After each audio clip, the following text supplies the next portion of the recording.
My sister shoved my wheelchair so hard I hit the floor in front of everyone, and she laughed like it was a joke. For a second, the whole hall went silent. Then I heard her say, "Ava, stop faking it, you just want attention." My hands were shaking, not from pain, but from the humiliation burning through my chest. And the worst part, everyone believed her. Share this story, subscribe, and stay till the end because what happened next shocked the entire room. I stared up at Madison, my perfect older sister, standing there in her sparkling engagement dress, acting like she was the angel of the family. People whispered, some even smirked, like I deserved it. My aunt leaned toward my mom and said, "Honestly, Ava always plays the victim." My mom didn't defend me? Not a single word.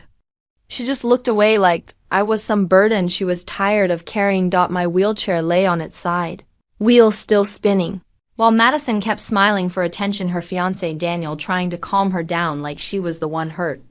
"Babe, it's her fault," she said loudly. "She does this every time we have something special. She hates when the spotlight isn't on her." Spotlight? If only they knew what I had been hiding for the last 3 years.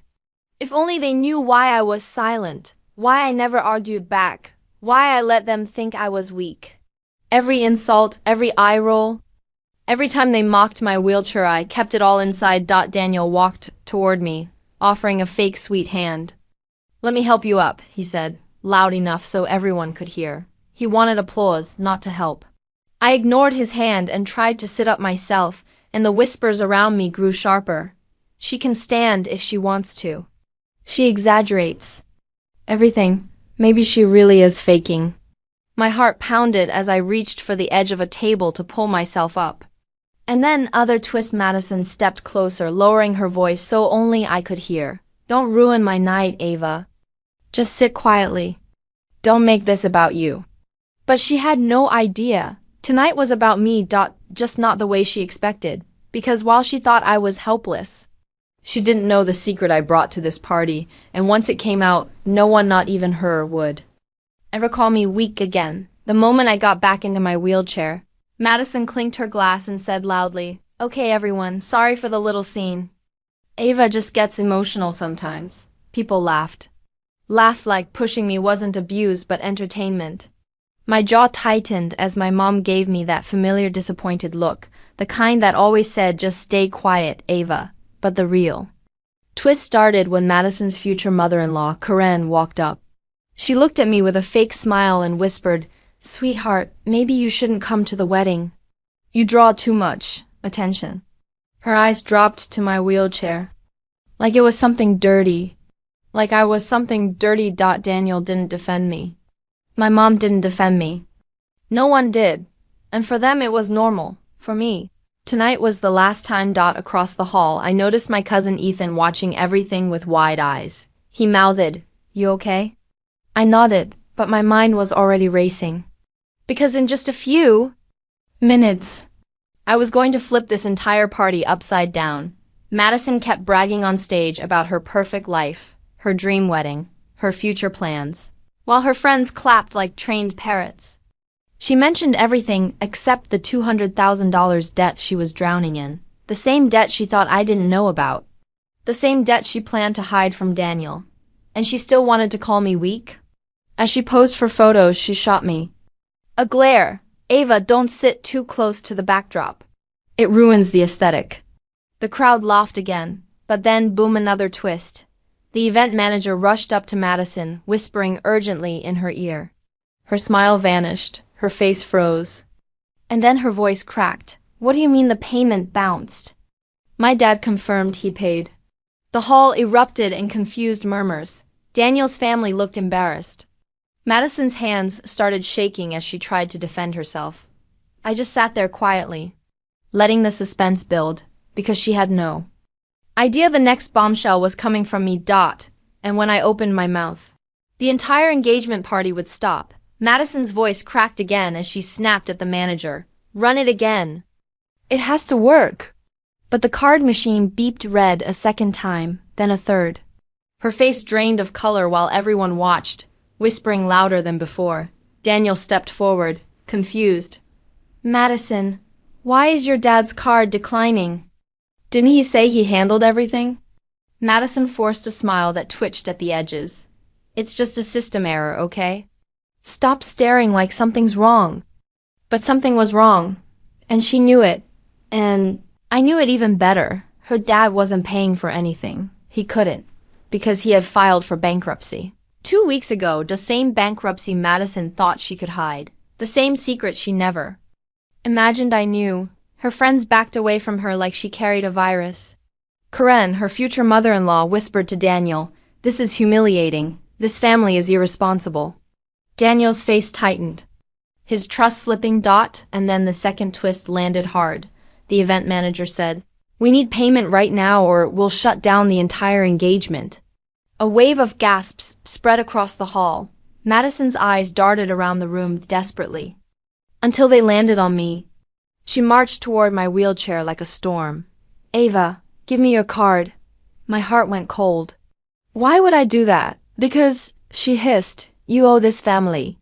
You sat at home doing nothing for years, while we took care of you. The least you can do is pay for my engagement." The audacity made my chest tighten. People around us nodded like she was right, like I was some burden who should just obey. But they didn't know the truth. They didn't know the nights I stayed awake building something bigger than anyone in this room had ever achieved. They didn't know. I was the reason their dad's bankruptcy didn't drown the whole family. They didn't know anything. I looked Madison straight in the eyes. "You want my card?" she smirked. "Yes. Now hand it over."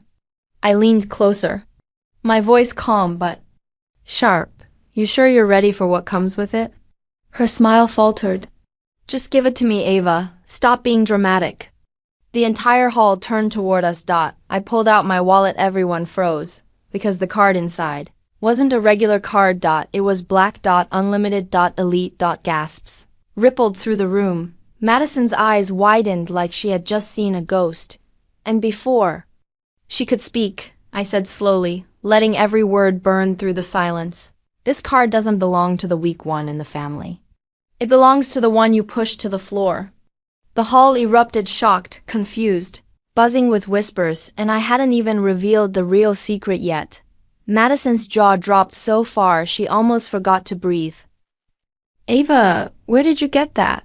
Her voice shook, not with concern, but with fear, because for the first time in her life, she realized I wasn't the helpless little sister she controlled. Everyone stared at the black card like it was a grenade in my hand. Daniel stepped closer, eyebrows drawn tight. "Ava, that's an elite tier card. Those are only given to people with power," I finished softly. "People with money. People who don't fake anything." His mouth snapped shut. Madison grabbed my wrist. "Stop it. You're embarrassing." "Me, give it to the manager." But I didn't move, not an inch. Instead, I looked her dead in the eyes. "Before I pay for anything, there's something you should know." The crowd leaned in. You could feel the air tighten, like everyone sensed the explosion coming. "I wasn't sitting at home doing nothing, Madison," I said. "While you were busy showing off your perfect life, I was building something," Madison scoffed. "What could you possibly build in a wheelchair?" Her words stabbed deep, but they also made the moment even sweeter. "I built a tech company," I said calmly, 3 years ago. "And last month, it was valued at $9 million. Gasps, hands over mouths. Someone whispered, "No way." Karen clutched her pearls so hard I thought they'd break. Daniel took a step back, his eyes bouncing between Madison and me. "Why didn't you tell anyone?" I smiled faintly. "Because no one ever asked. Everyone was too busy calling me weak." Madison's face twisted in panic. Her perfect engagement glow shattered. "Ava, stop lying, just stop. You can't have that kind of money. You can't even—" I cut her off. "Walk?" "Yes, I know. You remind me every day." My voice didn't crack. Hers did. Daniel looked sick. "Madison, why would you treat your sister like that?" And then came the next twist, one I had been waiting for. The event manager returned. "We still need payment." I held out the black card, but before handing it over, I turned to Madison and said loud enough for the whole hall to hear, "I'll pay. But from this moment on, I owe you nothing. Not respect. Not silence, not loyalty. Her face collapsed. People whispered. Daniel's family looked crushed. And then I added one more twist, one that made Madison's knees weaken. And after this payment, I have something else to reveal. Something about your wedding. The room froze again. They had no idea what was coming next. But it was big enough to destroy everything Madison thought she controlled. Madison's hands trembled as she tried to regain control. Ava, what are you talking about? Her voice cracked, revealing panic she couldn't hide. I took a deep breath, letting the suspense hang in the air. Your engagement isn't just in trouble because of the payment, I said slowly, scanning the room so everyone could hear. It's also because Daniel's company just got audited. And your father's bankruptcy means you legally can't hold any property under his name. So your dream wedding, it's basically canceled. The hall erupted in shocked whispers. Daniel's face went pale. Karen covered her mouth. Madison's friends didn't know where to look. You can't, this isn't possible. Madison shouted, her face red with humiliation. Oh, it's possible, I said, my voice steady. And it's all because you thought I was weak. You thought I was the sister everyone could push around. I rolled my wheelchair closer, letting everyone see the confidence I'd carried quietly for years. While you spent 3 years planning a wedding on borrowed money, I built my own empire. And tonight the truth finally caught up with you. Madison sank into a chair, her engagement glow gone.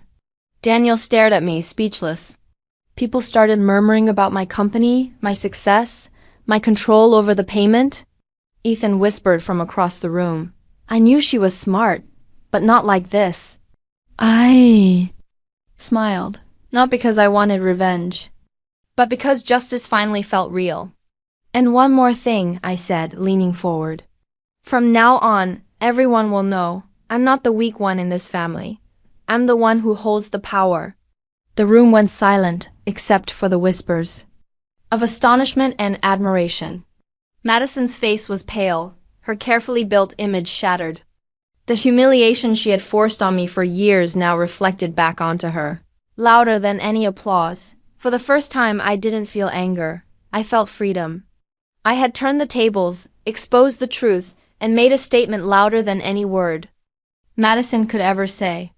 The underdog had risen and everyone could see it, and as the engagement party crumbled into chaos around her, I realized something even bigger. I didn't just win this night. I had won my life.